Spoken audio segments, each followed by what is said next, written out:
बिस्मिल्लाहिर्रहमानिर्रहीम। नाज़रीन इकराम, कुछ वीडियो सोशल मीडिया पर वायरल है कि मक्का और मदीना में नई चीज़ें, नई तब्दीलियाँ ईजाद हो गई हैं।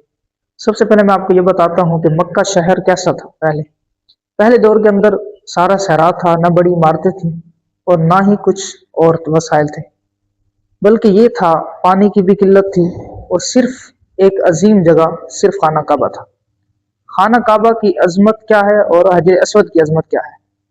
हजर असवद की अजमत ये है कि जब खलीफा दोम हजरत उमर फारूक रजी अल्लाह तआला अन्हु जब काबे का तवाफ कर रहे थे, तो जब हजर असवद के पास पहुंचे तो आप उधर आकर रुक गए।